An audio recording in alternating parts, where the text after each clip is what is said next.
Buenas tardes y bienvenidas otra vez a la hora del bollicao. ¿Qué tal, Conchi? Muy bien, mi niña. ¿Tú cómo estás, cariño? Yo bien, animada, contenta.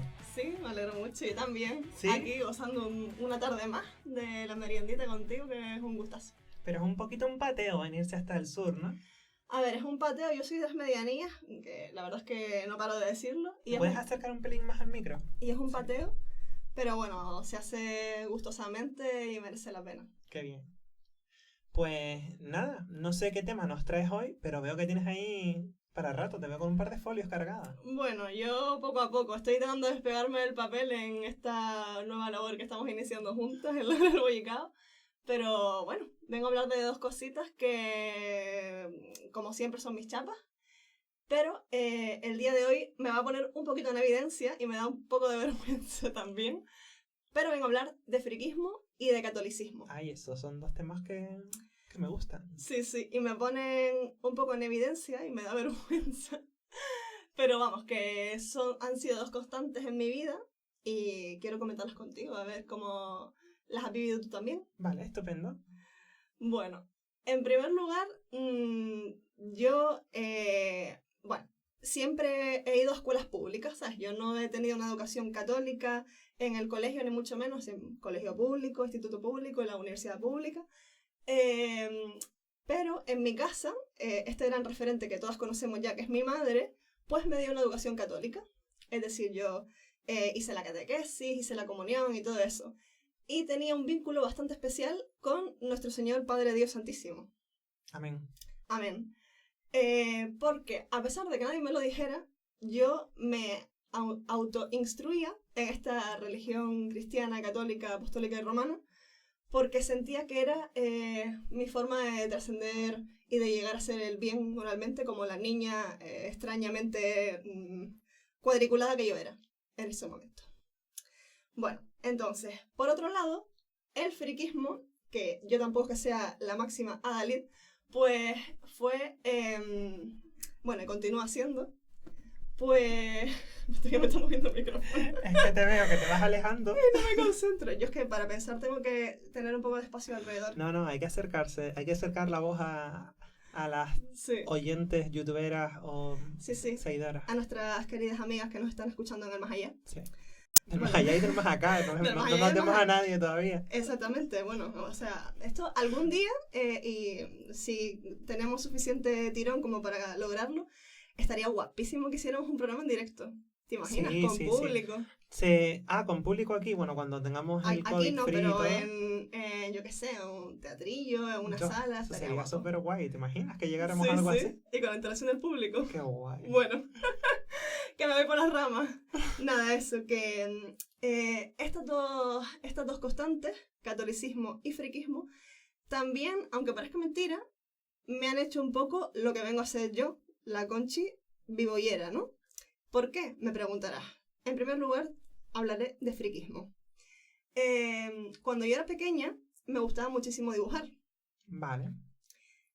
Y el caso es que yo solo dibujaba mujeres.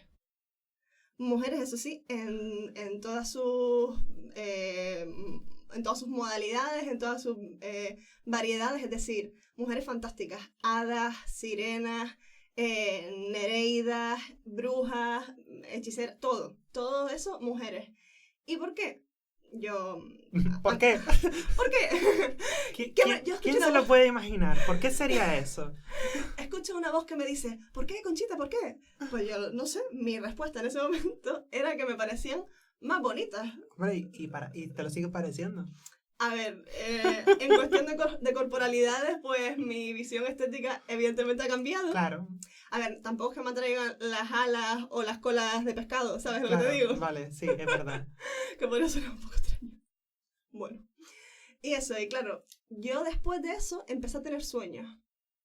Yo no sé si a ti te ha pasado lo de tener sueños medio reveladores a partir de los 11, 12 años, quizás hay quien los tuvo antes, en los que aparecían figuras femeninas que hacían distintas cosas conmigo. Vale. No es lo que se están imaginando, era simplemente que, bueno, tampoco voy a entrar en detalle, pero entre unas cosas y otras ejercían bastante fascinación en mí Y yo era como una persona que las admiraba de lejos, que las adoraba y quería como continuamente ir hacia ellas. Vale. Entonces, en este momento en el que tú pasas del colegio al instituto y se te empiezan a venir muchas cosas a la cabeza sobre, pues, si tendré pareja, si no sé qué, pues mi futuro romántico y todo eso, pues empecé a autosabotear esos sueños que tenía, pensando, ya esto no puede ser. No puede ser que yo me esté fijando en las mujeres con esta... Con esa lupa. Exacto, fijando con esta fijación, iba a decir, valga la redundancia. Y claro, empecé a rayarme un montón. Porque claro, yo tenía conversaciones con Dios que puede ser como que yo aquí soy la nueva Santa Teresa y con estas visiones pues yo me ponía en un diálogo. Me ponía en un diálogo y empezaba a hablar con él y le contaba mis cosas y lo que es más heavy, yo sentía que me respondía. Vale. Yo no sé si alguna vez experimentaste algo parecido, pero había una voz en mi cabeza que literalmente me daba respuestas a las cosas que yo le preguntaba. Y nada, en ese momento, te estoy contando aquí mi vida en verso, pero no pasa nada. Genial, nos encanta. Yo también estaba metida en una especie de vorágine lectora de la que no podía salir. De hecho, mi momento de leer, que era por las noches, hacía que en el colegio por las mañanas, con 9, 10, 11 años, es que no podía atender en clase porque tenía muchísimo sueño. Claro, estaba leyendo como hasta las 4 de la mañana, todos los rollos que me encantaban y fatal. Y a mí es que me gusta, y en ese momento especialmente, la fantasía épica. Vale, sí. Yo soy una friki de fantasía épica. De hecho, tengo también una experiencia con un foro de fantasía épica, de narrativa, que fue bastante relevante en esta historia de conformación bibullera de mi persona. Entonces, claro, yo en quinto de primaria me leí Eragon de Christopher Paolini. Sí, fue como muy típico para todo el mundo. Sí, sí. Y claro, yo me leí ese tocho y me quedé alucinada con todo el rollo, con los mundos fantásticos, con toda esta narrativa pseudo medieval, con distintas razas y especies y magia y un montón de cosas. Sí, sigue hablando, tranquilo. Y bueno, pues de ahí pasé yo qué sé, a lo típico también que se lee en España de Laura Gallego García. Me encanta. De Memorias de Idún, por ejemplo. Bueno, soy súper fan. ¿En serio? Muy fan. ¿Sí? Muy fan. O sea, me la comí enterita la trilogía. Sí. Pero de arriba abajo. Y además me acuerdo cuando empezó a destaparse la primera trilogía de Memorias de Idún. Y que me acuerdo que fui a Canaima cuando tenía las dos tiendas abiertas, ¿te acuerdas? Yeah. La infantil y la... Sí, sí. O sea, sí, infantil y la normal. Canaima es una librería de Las Palmas de Gran Canaria. Y me acuerdo que cogí aquel volumen y sobre todo me acuerdo de los colores, ¿no? El blanco y negro el primero, era Sí. rojo y blanco el segundo y dorado y verde el tercero. Sí, la Resistencia, Tríada y Panteón. Sí, Panteón. Sí, sí. Que Panteón ya fue como el reverso del anverso. Sí, además que ahora pensándolo tenía hasta incursiones en el poliamor, Hombre, ese rollo. ¿No? Hombre, ahora pensándolo y entonces también pensándolo. Sí, sí, bueno, que quien no conozca la historia es una aventura de 3 adolescentes que tienen una misión en un mundo que no es la Tierra, pero la Tierra existe también. Y vamos, que son como los elegidos para salvar ese mundo y a la vez, espero no destripar un poco, son como híbridos, son medio humanos. Ahí sí que estás destripando ya. Bueno, me callo, pero vamos, que es una chica y 2 chicos. Sí. Y, aunque destripa un poco, bueno, si alguien se lo quiere leer, Memorias de Idún, trilogía que de corte Laura ahora Gallego, mismo. que corte y que entre otra vez en conexión en 2 minutos. Así que, bueno, esta piba, Victoria, que era medio unicornio, medio pibita. Kirtash, que era medio chico y medio ¿qué? Serpiente alada. Sí, Shrek. las serpientes aladas, los Shrek. Y el otro pibe, Jack, era medio dragón. Sí. Entonces, claro, ¿qué pasa? Que estos 2 pibitos se llevan fatal. Es que en realidad luego vino Crepúsculo y fue como, ¿pero qué hace esta gente copiando a Laura Gallego? A ver, yo no sé si Stephanie Meyer se puso a ver a Laura Gallego. Seguro que sí. Que puede ser, bueno, lo de las novelas de vampiros también fue un gran boom que yo viví en mis carnes. Pero vamos, que cerrando aquello, que estos dos pibes se enamoraban de la misma chica y que esta, a su vez, tenía una relación con ambos. Ellos entre sí no, ellos no querían entre sí, de hecho se iban un poco mal, pero la piba se gestionaba su tiempo, con sus cuidados, con sus pibitos, y bueno, pues eso, fue la primera vez que yo escuché hablar de poliamor, aunque no lo llamaran así, y en fin, también fue como un boom, una lucecita en la cabeza, con todo lo que implica. Pero vamos, que eso, novelas de vampiros también fue un boom, y claro, yo estaba ahí que tampoco sabía si Team Jacob, Team Edward o Team Kristen Stewart, que ahora mismo yo creo que me pondría en su team. Y nada, que recapitulando, que me pierdo. Que eso, que todos estos mundos fantásticos también tenían sus personajes y sus heroínas que yo no sabía si las admiraba o si quería ser, o sea, si las admiraba o si me gustaban. Claro, tú no sabías si querías ser como ellas o si realmente lo que querías era dormir con ellas. Exacto, Y darte besitos y darte cuidado. Exacto, unos besitos. Unos besitos, Además, la sábana. yo creo que esto es como una cosa súper típica de las pibas a las que le gustan otras pibas, ¿no? En plan, Sí. ay, ¿me gustará o solo la admiro? ¿Tal? O al revés, en plan, ¿le gusta o solo quiere ser mi amiga? Te voy a poner el micro aquí enfrente, Conchi, porque noto tu tendencia a hablar hacia la cámara. Sí. Que yo creo que luego tiene su aquel, ¿sabes? A ver, yo es que No lo puedes evitar. me siento bastante acompañada. Yo sé que Claro. la cámara no es muy amiga de mi cara, pero yo me siento bastante acompañada. Y bueno, eso, que en todo este conglomerado de friquismo y catolicismo que yo me tomaba bastante en serio porque para mí era como algo esencial de mi vida, pues llega un momento en el que tú no es que tengas que optar por una cosa ni por la otra, sino que de pronto creces y se supone que todos los cuentos dejan de ser cuentos, ¿no? En plan, que yo qué sé, tienes como una crisis de fe. Pero, ¿y en toda esa crisis de fe no hubo ningún momento en el que alguien te dijo que no adoraras a falsos ídolos? Que no adoran a falsos ídolos, ¿a qué te Claro, refieres? a falsas ídolas que ibas conociendo en los mundos de fantasía. Digo, en conflicto con tu catolicismo.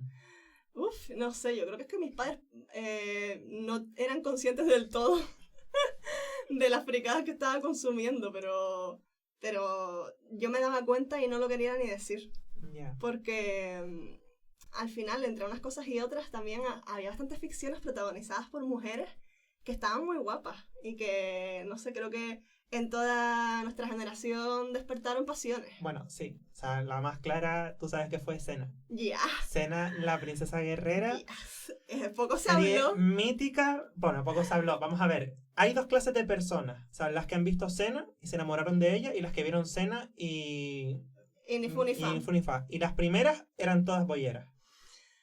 O bibolleras, quiero decir. Xena la princesa guerrera, para quien no lo sepa, emisión entre el 95 y el 2001. ¿Ah, sí? Sí, que estaban hechas por... Perdón, a ver. Ah, sí, vale. Por Lucy Lawless y ¿quién hacía de Gabriel? Era René O'Connor.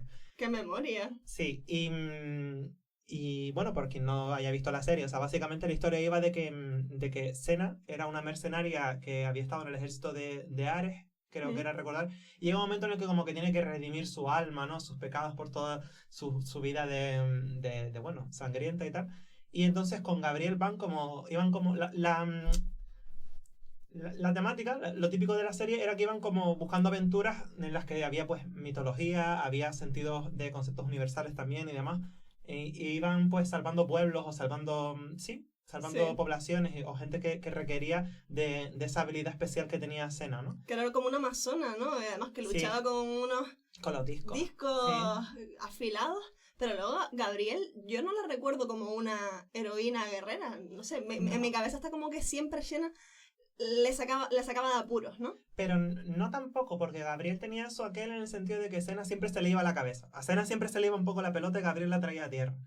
Y yo creo que en el fondo, Xena lo que pasa es que era una piba que de repente un día se metió en un colectivo LGTBI. ¿Cómo? Es la misma historia. El colectivo de las Amazonas. Sí. Se metió en un colectivo de LGTBI. Hoy en día Xena se habría metido en un colectivo LGTBI y se habría redimido de todo un mundo de consumismo y de machismo. ¿vale? Ya. Desaprendido, desaprendiendo. Ese tipo de lesbiana sería Claro. Xena. Y se habría liado con Gabriel, que sería la compañera activista. Es que ahí tenían como un idilio raro, porque no se llevaba Hombre. a consumar, ¿no? Es que, no, a ver, vamos a Es ver. que se indigna, tiene que Claro, hablar con propiedad a este ver, asunto tan Yo importante. es que aquí quiero guardar mucho respeto a las fans de Xena, porque las fans de Xena son muy fans de Xena. Yo no Sí, soy son tan fan, fans de Yo soy Xena. fan, pero porque me comí la serie, porque me tocó en edad. Pero hay gente que es muy, muy fan y quiero tratarlo con todo el respeto posible este apartado. Vamos a ver. Por lo que yo tengo entendido, realmente los creadores de la serie, o las creadoras de la serie, porque no sé si eran chicos, si eran chicas, es igual. Sí que querían meter la idea de que eran una pareja y punto, ¿no? O de que había lío entre ellas dos y ya está. Pero no había beso ni nada, ¿o sí? Sí, a ¿Qué ver. me suena que había como un beso? A ver, es que la cosa está en que desde producción se lo impedían constantemente porque era indecoroso. Indecoroso. O sea, tenían que... No se podía... Entonces, pero en toda la trama realmente sabía... O sea, se intuía todo el rato como de que estaba la historia principal, pero como cuando...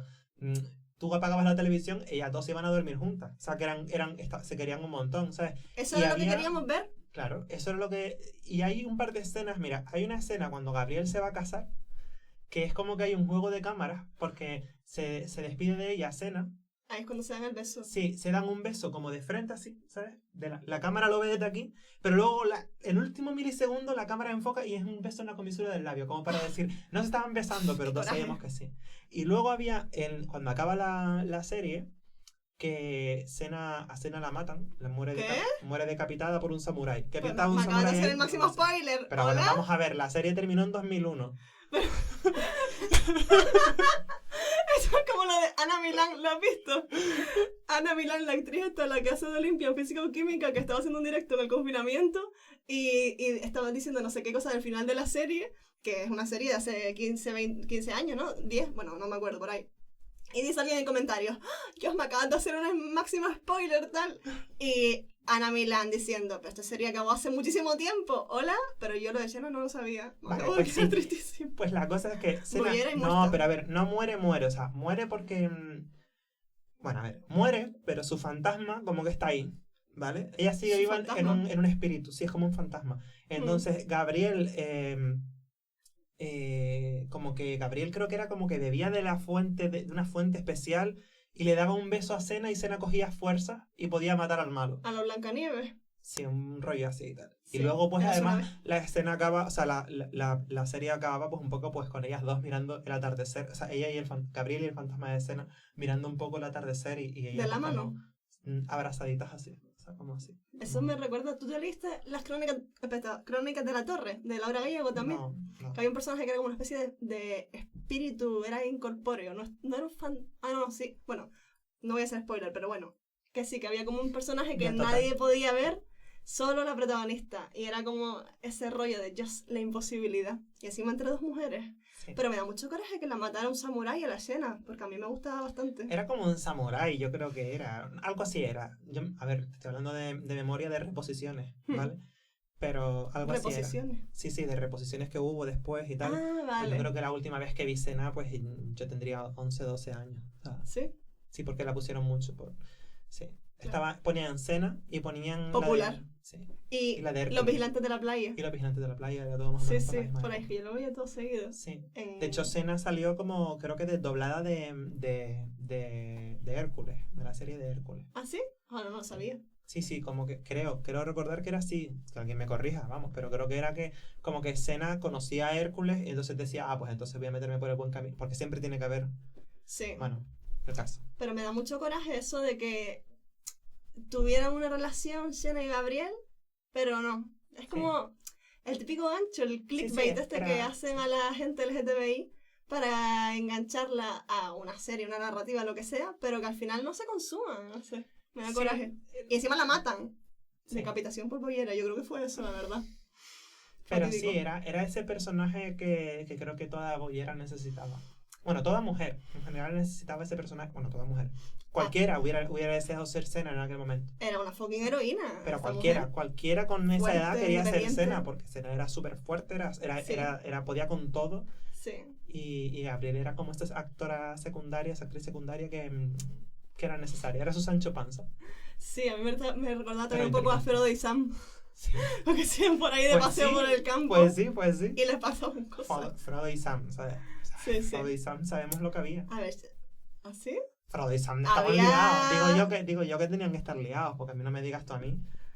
¿No confía usted en Susan? ¿No recuerda usted a Susan? Sí, sí, en el campo. Susan. O sea, yo soy tu Sam. A ver, si alguien me dice que es mi Sam, yo me doy por aludida. Sí, yo entiendo que, bueno, que a lo mejor no somos pareja, pero hay... Lo que pasa en el Monte del Destino, Lo que pasa... se queda en el Monte del Destino. En fin, bueno, que... que nada, que aparte de estas muchas vergüenzas que a mí me han atravesado, que en verdad no me da vergüenza ser friki, ¿sabes? Que yo lo puedo decir, además, que sí, yo fui a salones del manga, yo hice cosplay, lo reconozco y... ¿En serio? Sí, pero yo era mucho más friki eso de la fantasía épica, de la literatura en sí, que yo no era otaku, por ejemplo. A mí eso no... como que no me llamaba la atención, ¿sabes? He visto pocas series, pocas producciones del estilo, pero eso, yo lo que era un poco friki del otro rollo, friki fantástica, fantastic freak, la concha. ¿No te fue entonces tampoco Sailor Moon? No, yo no lo vi, Sailor Moon no lo vi. Vi otras cosas, vi Detective Conan, vi... es que más, me acabo de quedar un poco en blanco. Kenshin, Batusai el carnicero. Eso no. Martin Mystery, pero no creo que se cuente. Total Spice, eso sí lo vi. También veía el rollo de Oliver y Benji. Tú eras una Kim Possible de la vida. ¡Oh, qué imposible! Acabas de sacar otra... vamos, aquí acabas de sacar Cáliz de Fuego. Vamos. Qué imposible. Sí, eras muy friki de Kim Possible. A ver, a mí me encantaba. Lo que pasa es que en ese momento es cuando tú no sabes realmente por qué te fascina tanto, ¿no? Bueno, no sé, no quiero hablar por ti, pero Kim Possible y la otra que era como su alter ego villana. ¿Quién era? Era una... No me acuerdo yo de la serie tanto. Creo que era una villana que era hija del malo malísimo de la serie, que se parecía bastante a ella, pero era como morena de pelo, la piel súper blanca. Y cuando peleaban entre sí... Tú no sabías con quién ir ya. No sé. A mí me gustaba Kim Possible porque era una tipa dura. Y yo no es que fuera la tipa más dura. De hecho, yo fui una niña bastante repipi en mi infancia. En mi más tierna infancia. Pero a la vez tenía sus sueños, ¿sabes? Yo siempre he sido una persona un poco... con dualidades en la vida. En fin. Y... que me acabo de acordar de una vez que fui a un festival del manga, aquí en Gran Canaria, y me compré unas orejitas de gato, de cascabel, y mi hermano pequeño se rió muchísimo de mí. Yo, claro, las cosas que haces también un poco por, yo qué sé, la adolescencia, sin más. Y bueno, eso. Que lo que te estaba diciendo antes, en el foro de fantasía épica, en el que yo estuve metida a partir de los 14 años, conocí a la primera persona que me hizo saber a mí que yo no era tan hetera. Tuve un idilio con una persona que, bueno, que es un chico trans, y en ese momento no se identificaba como tal. Y claro, yo es una persona de Madrid y yo de Gran Canaria, yo tenía eso, 15 años. Me di cuenta de que estaba como hablando con esta persona, pues con la ilusión y la fantasía por Messenger, que como si fuera eso, como si fuera un chico en ese momento, un chico TM en general, ¿sabes? Un chico cis, porque en ese momento yo me consideraba como hetero, pero no había desarrollado mucho entonces mi pensamiento al respecto. No sé, era pequeña, también lo había como rechazado, ¿te acuerdas eso? Lo de los sueños, de soñar con referentes femeninos que me atraen, pues era como que yo ya, por el pensamiento católico, pensaba que estaba mal. Y como pensaba que estaba mal, me autocensuraba eso. Y era chungo, porque en verdad no es que a mí nadie me dijera que era algo negativo, que me gustara una mujer. Pero como no lo veía en ningún lado... Claro, y empezaste esa conversación con este chico que por aquel entonces sociabilizaba como chica. Sí, exacto. Y claro, empezó a raspar conmigo, a ligar, a tirarme yo para nuestras amigas de Tenerife. Tirarmillo también se dice aquí. ¿Sí? Ay, pensaba que era de las chichas. Tirando millo. Las chicharreras que... Tirar los trazos. Fantasía. Tirar los trazos, tirar millo. Tirar los sí. Sí. Para la gente que puede estar flipando más bien es la gente a lo mejor más del norte de Peñaperros para arriba, Sí. ¿no? Porque el millo es el maíz, ¿no? Entonces el millo se le tiraba también a las palomas para que... Es por eso. Claro, el millo se le tira a una paloma para que venga. Para traer las pájaras. Vale, no lo sabía. Claro. Vale. ¿Nunca has estado en la plaza de Santa Ana tirando millo de pequeña? El... Paquetito de millo. Iba con mi abuela, me compraba Sí. un paquetito de millo y lo vamos a darle a comer a las palomas. Yo nada más te echaba pan a los peces. Pero También. bueno, si te echo pancito, pues querrá decir lo mismo. Apalancarse. También me encanta esa palabra. Bueno, en fin. Vale, volviendo a la... Me pierdo, perdón. Que me voy por las ramas. Este momento patrocinado por Chocolates La Candelaria. Chocolate. Bueno, en fin, me voy a beber agua para despejarme. Ay. Nada, eso. Que me acabo de perder. ¿Tú tuviste experiencias también con el catolicismo que te chocaran un poco al momento ese, el principio de la adolescencia? ¿O no tuviste una educación tan cristiana? Yo tuve una educación mucho más cristiana que la tuya. Es que yo sé que tú fuiste a colegio... Sí. Yo tuve una educación religioso. mucho más cristiana que la tuya. Pero yo hacía una interpretación propia de la Biblia. Sí. Quiero decir, sí. Tú eras como los totalmente. protestantes, entonces. Sí. No, yo tenía una visión Sacerdocio crítica. universal. La cosa está en que yo realmente estudiaba la Biblia. Quiero decir, yo la estudiaba. ¿En el cole? No en el cole, también por mi cuenta. Quiero decir, yo realmente hubo una época en la que yo era creyente, bastante creyente. Yo también. ¿Vale? Durante mucho tiempo. De hecho, quizás hay reminiscencias de esa creencia todavía, ¿no? Hoy soy atea, gracias a Dios. Gracias a Dios. Y, Si no lo digo, no lo entiendo. y nada, pero realmente hubo ahí bastante estudio del Nuevo Testamento y de entender, del Nuevo y del Antiguo, ¿no? Y de entender un poquito, pues toda esa historia que te van contando, ¿no? Y hay cosas que coges y hay cosas que no coges. Y quizás también empieza un poco con las reticencias con la institución de la iglesia. Creo que le pasa a mucha gente que dice, yo soy cristiana, pero no creo mucho en la iglesia católica. Creo que hay ese conflicto, ¿no? Quizás ahora últimamente se ha abierto más con el tema del Papa Francisco y tal, pero como que hay una distancia así un poquito ya cada vez más grande entre la sociedad y la institución de la iglesia, y eso pues claro, va distanciando a la peña.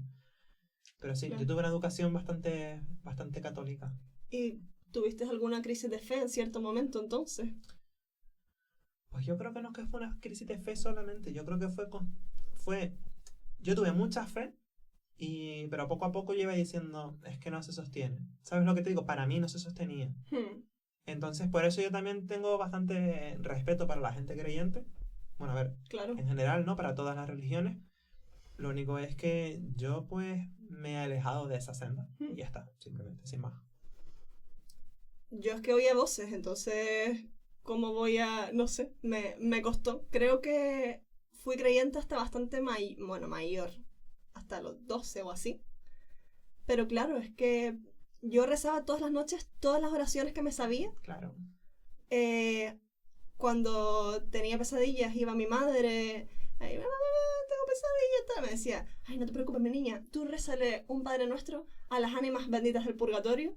Y yo me quedaba siempre, ¿qué coño es eso? ¿Qué es un ánima?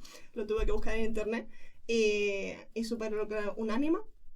Pero claro, tampoco era una cosa que me provocara mucha confianza, ¿no? Es como tú, vivía más bien mi fe para mí con esa conversación interna que tenía con Dios.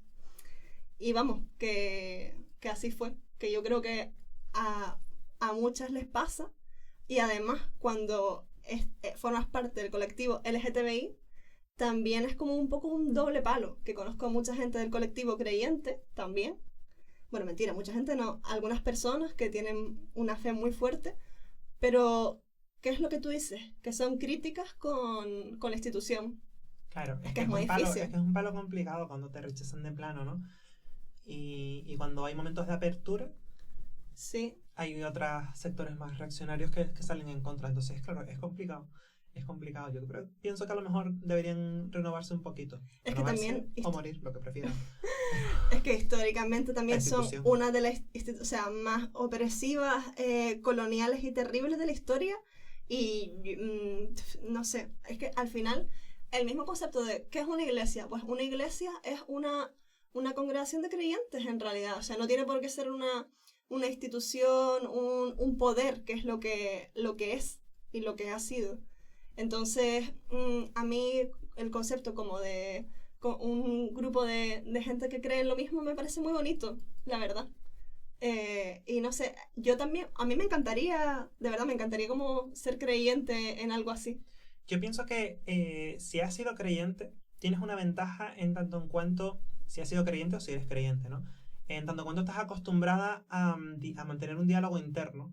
Y si ese diálogo interno se vuelve crítico y lo aprovechas, eres capaz de entenderte a ti misma también mejor. Quiero decir, yo quizás una parte que a mí me costó despegar de mis creencias era el hecho de que yo toda mi vida había mantenido un diálogo con Dios. Entonces, claro, ¿Tú eh, también hablabas? claro, tenía una conversación, decir a ver, yo quiero esto, qué es lo que tengo que hacer, ¿sabes? Estas cosas son momentos de duda. ¿Qué es lo que pasa? Que cuando tú creces, y en mi caso se me reveló o sea, yo entendí que esa creencia no tenía justificación, pues claro, también significa desprenderte de todo un hábito que en realidad tenía su parte sana, que es Meditar la de también. meditar y la de dialogar conmigo misma, ¿sabes? La de hacer quizás una reflexión interna, de hacerme un poquito de escucha activa yo a mí misma, ¿sabes? De la de escribir y todo el rollo. Eso es muy Entonces, guay. claro, cuando he podido solventarlo y el poder darme cuenta de que yo me basto y me sobro, pues ya me es más llevadero. Pero aún así hay momentos en los que esa fe, esa creencia que me implantaron desde bien pequeña, pues brota un poquito, ¿eh? O Hmm, sea, sí, sí, sí. Lo que pasa es que es eso, que soy bastante crítica. Soy bastante crítica, pero no sin razón. Quiero decir claro, que tengo mis fundamentos. Y respeto, sobre todo respeto, eso sí. sí. Pero como dice Lara, respeto a las personas, no las ideas. Y, y que quizás deberíamos transformar eso en lo que tú dices de un momento para ti, para escucharte y para un poco conversar contigo con tranquilidad. Está guay el tema del concepto de rezar, como pensar, reflexionar, me mola. No sé, creo que yo por lo menos siento que tengo una vida un poco acelerada y que no lo hago tanto como me gustaría. Y es algo que rescataría de mi niñez. Ese momento de nocturno en mi caso, de, no sé, de hablar, de esa voz. Claro, es que por ejemplo cuando se dice el tema de que la religión es el opio del pueblo y demás, a ver, yo creo que eso hay que contextualizarlo. Es cierto Sí. que, por ejemplo, se dice que hay que quitar la religión, vale, quita la religión, pero ¿para poner qué? Porque lo que no puedes hacer es quitar algo sin poner nada debajo. Si quieres poner algo Mm, debajo, tienes que tener una actitud muy reflexiva, ¿sabes? Y una actitud de autogestión y de desarrollo lo suficientemente importante como para reemplazar la idea de Dios. Y la idea de Dios es una idea muy grande.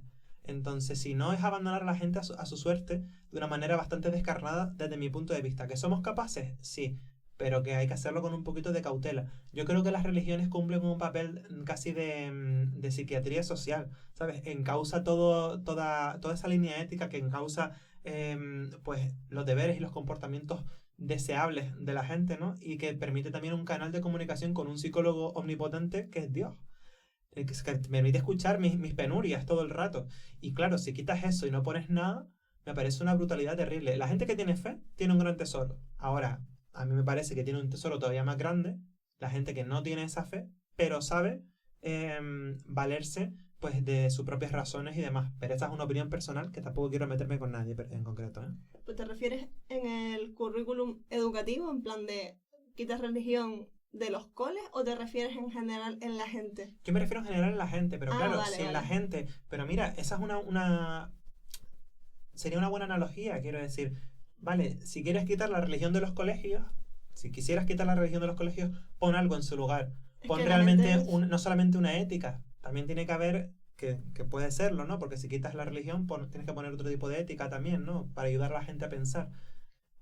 Pero también un poquito de psicología y de autoconocimiento. Bueno, esa es una asignatura súper pendiente En todos lados. en el sistema educativo porque no se enseña O las dos, nada. o las dos. Pero bueno. ¿Te refieres en la vida en general o qué? En la vida y en la educación, quiero decir. Ah, sí, Las dos, sí, poner las dos. educación emocional, educación afectiva y afectivo-sexual también, por Sí. supuesto. A la gente en mi cole, la gente que no tenía religión, pues como que no hacía nada, Ya. lo de actividades alternativas, pero era como una hora que, yo qué sé, sí, haz lo que tú quieras, pero no sé. Luego en el instituto yo estuve en religión, algunos cursos y otros no, porque daba religión un profe súper guay que se llama Elio Ayala, que es un crack, y hacíamos yoga con él, hablábamos de distintas religiones, que era lo guay, hablamos de espiritualidad, y me llenó un montón estar con él en clase. Pero al resto de gente o se le discrimina por no estar en religión, sobre todo en cierto tipo de escuelas, o es que se aburren. Claro. Es un mase. Sí, también de eso, En depende fin. todo cómo se enfoca. A mí voy a rescatar un poquito de la memoria de mi madre y de mi padre, ¿no? A mí me contaban mucho de que en su época, aquí en San Fernando, hubo como un grupito de su pandilla y tal, que se juntaban, pues bueno, pues para tocar la guitarra, para reflexionar sobre los textos bíblicos con un cura que había aquí. Ah, sí. Que era un ¿Los cura... carismáticos se llamaban o no? No, Ah, vale, vale, nada, perdón. no que yo sepa. Pero bueno, el caso que este cura era un cura que venía pues, de la teología de la liberación. Claro, venía a acercar realmente, no solamente a traer a Dios a tu casa, sino también a traerte pan y un poco de conciencia de clase.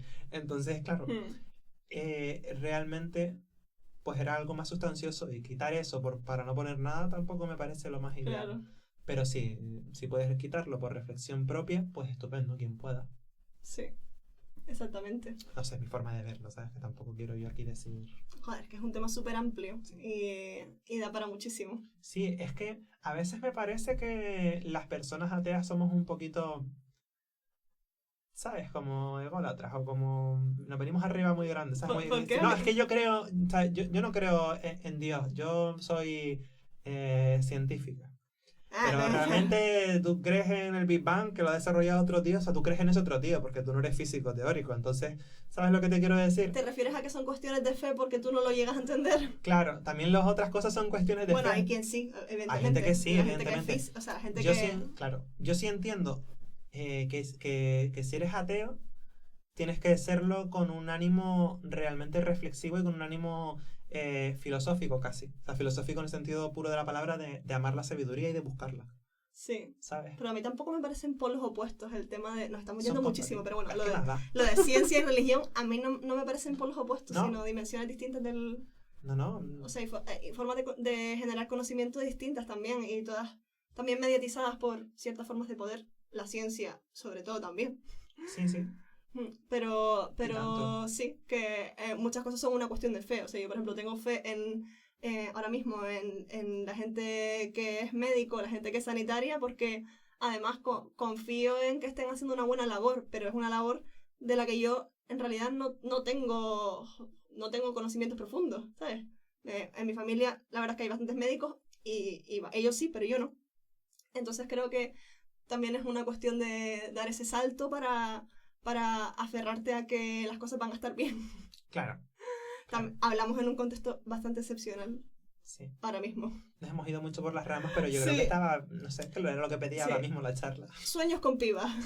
Volvemos al principio, quitamos un momentito No. a Dios nuestro Señor y volvemos a la idea. Los sueños con las pibas que tenías, a ver. ¿Qué tal? No, ¿qué tal vamos? ¿Vamos bien? Sí, tú tranquila, aquí lo Sí. que queramos hablar.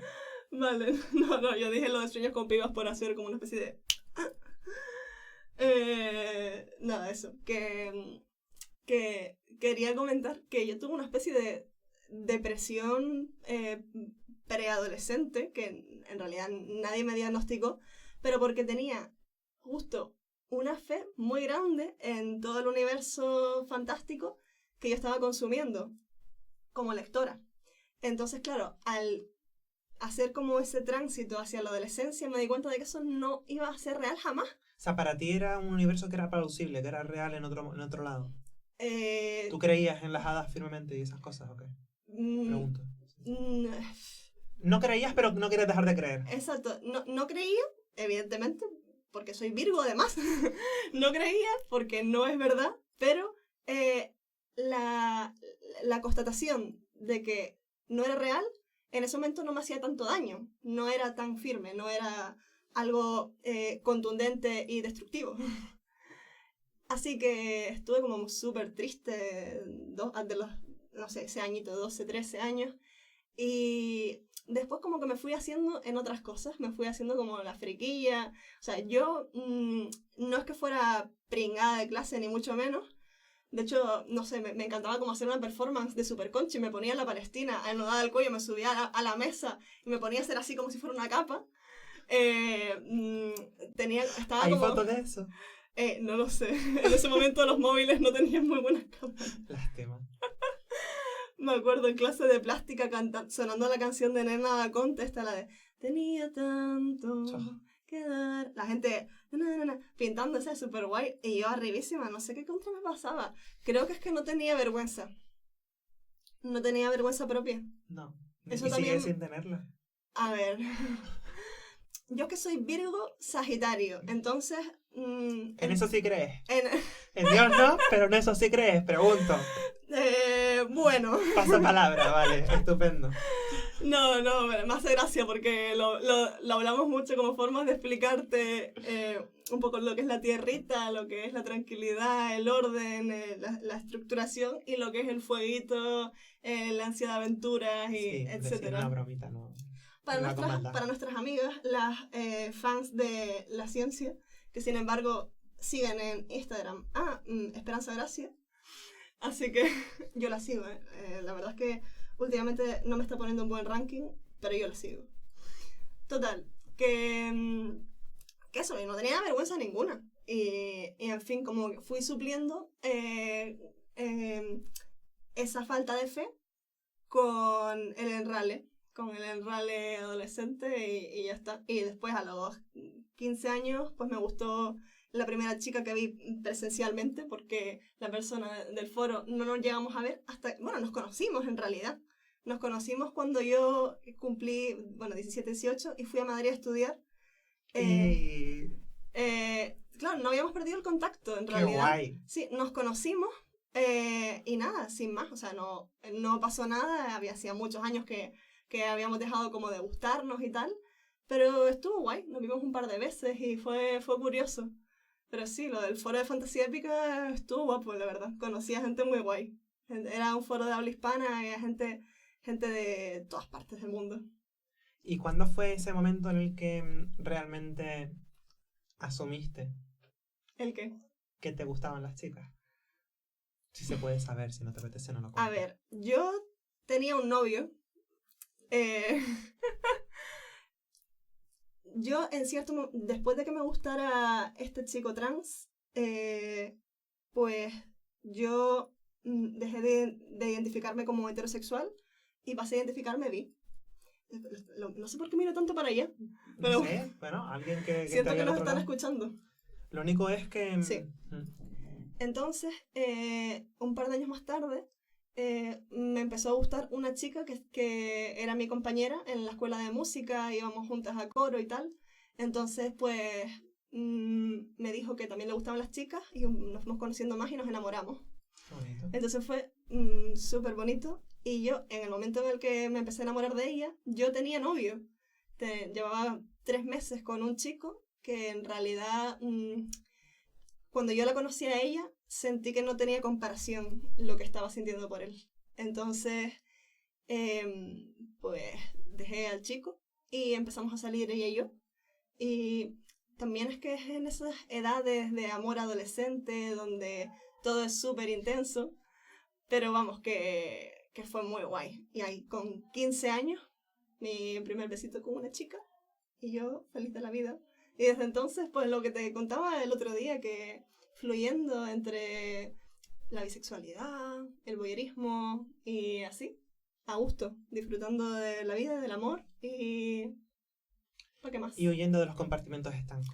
Y huyendo de los compartimentos estancos que ya conté que son bastante peligrosos. Sí, yo creo que las etiquetas son útiles para guiarte, para sentarte, para reivindicarte. Sí. Y para reivindicar, pero los compartimentos estancos... No, porque cuando a ti te encasillan o te dicen una cosa o la otra, con ese planteamiento tan binario, sí, desconfía. Malo. Pues bueno, Conchi, yo creo que ya sé que hemos llenado tiempo de sobra, ¿vale? Y te voy a cortar, pero no te voy a cortar para siempre, espero que vuelvas pronto. Oh, cuando tú me invites yo vengo, mi niña. Tú sabes que estás invitada siempre. Oh, pues ya nos veremos en otra ocasión. Un gustazo hablar contigo siempre. Pues nada, esto ha sido todo en La Hora del Vallecao.